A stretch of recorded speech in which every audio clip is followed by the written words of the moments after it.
Kasus memilukan kali ini terjadi pada pasangan suami istri ini yang dimana sang suami disuruh untuk melihat dan menyaksikan kejadian dimana istrinya disekidi-papap oleh dua pelaku ini yang menurutku itu tindakan hanya bisa muncul dari pikiran primitif yang gak cocok sama sekali disebut manusia.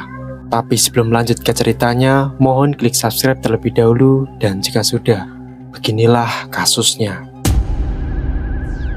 Pasangan suami istri yang dimana dalam cerita ini namanya disamarkan sebagai Pak Budi dan Bu Rina membangun rumah tangga sederhana di kawasan Gang Manggis, Jalan Poros Sangatta, Bontang di Kabupaten Kutai Timur. Rumah yang mereka tempati bukanlah rumah mewah, tetapi cukup untuk menjadi tempat beristirahat setelah menjalani rutinitas sehari-hari. Keduanya dikenal menjalani kehidupan yang tenang, saling membantu, dan berusaha hidup dari hasil kerja keras mereka sendiri. Setiap pagi dimulai dengan aktivitas yang hampir sama. Bu Rina menyiapkan kebutuhan rumah tangga, sementara Pak Budi bersiap menjalankan pekerjaannya. Menjelang malam, keduanya kembali berkumpul di rumah berbincang ringan mengenai kegiatan hari itu. Memasuki pertengahan Juli 2026, aktivitas pasangan tersebut tetap berjalan seperti biasanya. Tidak ada tanda-tanda bahwa rumah mereka sedang menjadi incaran seseorang. Di sisi lain, dua pria yang dalam cerita ini menggunakan nama samaran sebagai Arman yang berusia 43 tahun dan Aldi berusia 26 tahun. Keduanya berasal dari Kabupaten Tabalong, Kalimantan Selatan. Mereka mulai menyusun rencana untuk melakukan aksi tindak ambil pihak alias perampangan. Berdasarkan informasi kepolisian, keduanya berangkat menggunakan satu unit sepeda motor dan membawa dua bilah tajam sebagai pelengkap yang akan digunakan dalam menjalankan aksi tersebut. Mereka bergerak menuju ke Kabupaten Kutai Timur dengan tujuan mencari rumah yang dianggap mudah untuk menjadi sasaran. Menjelang malam di hari Jumat 17 Juli 2026, perjalanan kedua pelaku akhirnya membawa mereka ke kawasan Gang Manggis di Jalan Poros Sangatta, Bontang. Jalan mulai terlihat lenggang dibandingkan siang hari. Sementara sebagian besar penghuni di area sekitar sudah berada di dalam rumah masing-masing. Dari atas sepeda motor, Arman memperlambat laju kendaraan sambil memperhatikan kondisi sekitar. Arman lalu mengatakan, "Pelan dulu, lihat situasinya," ucapnya kepada Aldi. Aldi menoleh ke arah rumah di ujung jalan sebelum menjawab singkat. Rumah itu kelihatannya sepi. Keduanya terus mengamati sekitar tanpa menarik perhatian warga yang masih beraktivitas. Beberapa saat kemudian, mereka berhenti tidak jauh dari rumah Pak Budi dan Bu Rina. Dari posisi tersebut, keduanya memperhatikan keadaan sekitar untuk memastikan situasi cukup aman bagi mereka menjalankan rencana. Karena kendaraan yang melintas semakin sedikit dan lingkungan di sekitar rumah itu menjadi lebih sunyi, rumah pasangan suami istri itulah yang akhirnya dipilih sebagai sasaran aksi tersebut. Setelah merasa yakin dengan keadaan sekitar, kedua pelaku bersiap menjalankan rencana yang telah mereka susun sebelumnya. Malam terus berlanjut menuju sekitar pukul 22.00 waktu Indonesia Tengah.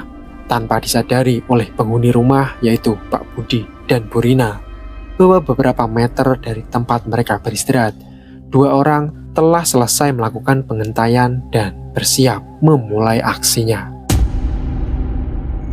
Di malam yang masih sama, pada Jumat 17 Juli 2026, suasana di rumah pasangan suami istri Pak Budi dan Bu Rina berjalan seperti malam-malam sebelumnya.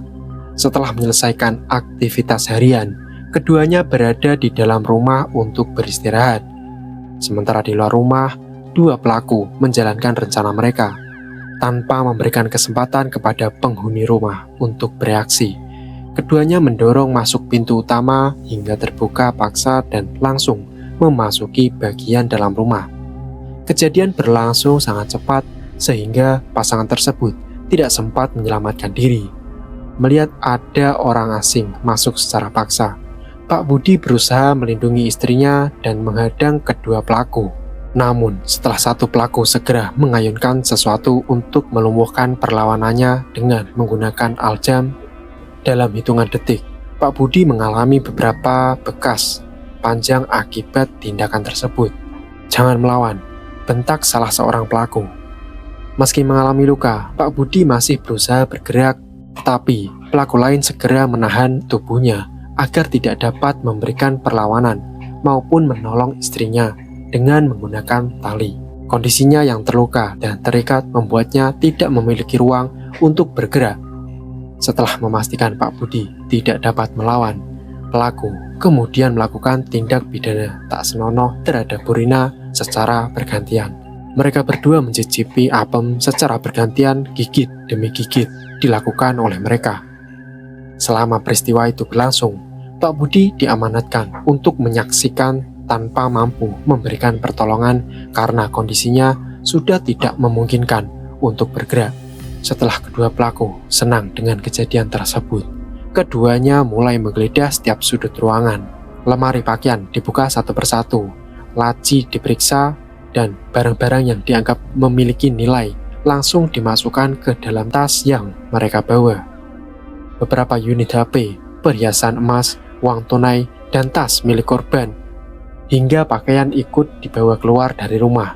Seluruh aksi berlangsung dalam waktu singkat sebelum keduanya memutuskan untuk meninggalkan lokasi. Sesaat kemudian, kedua pelaku bergegas keluar rumah dan menuju ke sepeda motor mereka yang sejak awal digunakan sebagai sarana perjalanan mereka. Mesin kendaraan dinyalakan, lalu mereka pun meninggalkan kawasan Gang Manggis melalui jalan poros Sangatta Bontang. Di belakang mereka, rumah pasangan Pak Budi dan Bu Rina dipenuhi bekas kerusuhan akibat aksi yang baru saja mereka alami. Meski mengalami luka dan shock, kedua korban akhirnya berusaha mencari pertolongan. Setelah situasi memungkinkan, mereka menghubungi pihak berwenang dan melaporkan seluruh rangkaian peristiwa yang baru saja mereka alami. Laporan tersebut kemudian diterima oleh SPKET Polsek Sangatta Utara. Tidak lama setelah laporan diterima, personel Polsek Sangatta Utara bersama Polres Kutai Timur langsung bergerak melakukan penyelidikan. Informasi dari korban, kondisi tempat kejadian, serta berbagai petunjuk yang ditemukan di lokasi segera dikumpulkan untuk menelusuri keberadaan pelaku. Kapolsek AKP Bambang Eko memimpin koordinasi agar proses pencarian dilakukan secepat mungkin. Tim kemudian menyisir sejumlah lokasi yang diduga menjadi jalur pelarian, sembari mengumpulkan keterangan dari para saksi dan CCTV yang ada. Waktu terus berjalan sejak laporan resmi diterima oleh pihak kepolisian pada malam Jumat 17 Juli 2026. Tim gabungan Polres Kutai Timur bersama Polsek Sangatta Utara bergerak tanpa menunda waktu.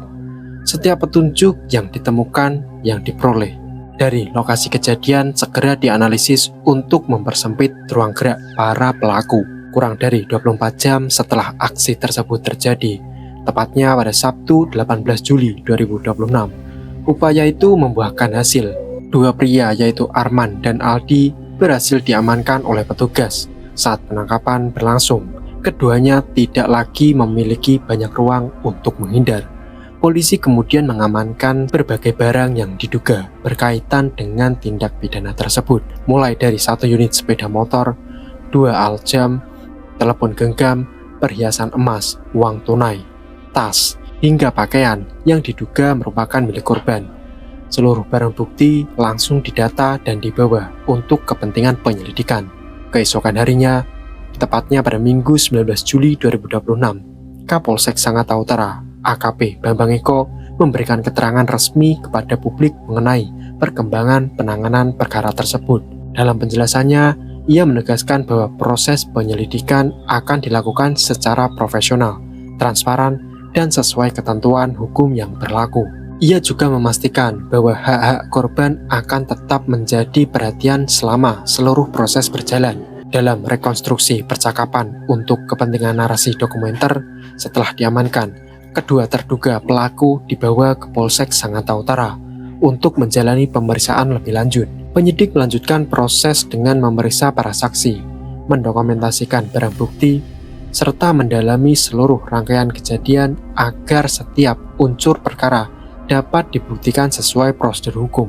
Berdasarkan keterangan resmi kepolisian, Kedua pelaku disangkakan dengan pasal berlapis yang berkaitan dengan tindakan main ambil, menyangkut tindakan main tangan, serta tindak pidana perlakuan tak senonoh, mengacu pada ketentuan Undang-Undang Nomor 1 Tahun 2023 KUHP. Di akhir penyampaiannya, pihak kepolisian juga mengajak masyarakat agar tidak ragu segera melapor apabila mengetahui ataupun menjadi korban tindak pidana. Menurut kepolisian, laporan yang disampaikan secepat mungkin akan membantu petugas bergerak lebih cepat dalam mengumpulkan bukti, melindungi korban, serta mempersempit peluang pelaku melarikan diri. Bagi Pak Budi dan Bu Rina, penangkapan kedua pelaku memang tidak menghapus pengalaman pahit yang mereka alami. Namun, langkah cepat aparat penegak hukum menjadi awal dari upaya mencari keadilan melalui proses hukum yang sedang berlangsung. Dari kisah ini, kita belajar kadang hidup hancur bukan karena kita melakukan kesalahan, tetapi karena ada orang yang memang sengaja memilih menjadi pelaku kejahatan. Potongan kisah saat dua pelaku berhasil mengintai rumah Pak Budi dan Bu Rina mengajarkan bahwa satu keputusan jahat bisa mengubah hidup orang lain dalam hitungan menit. Bayangkan kalau malam itu para pelaku memilih mengurungkan niatnya, memutar balik sepeda motornya, dan pulang tanpa melakukan apapun. Pak Budi mungkin masih sempat bercanda dengan istrinya sebelum tidur.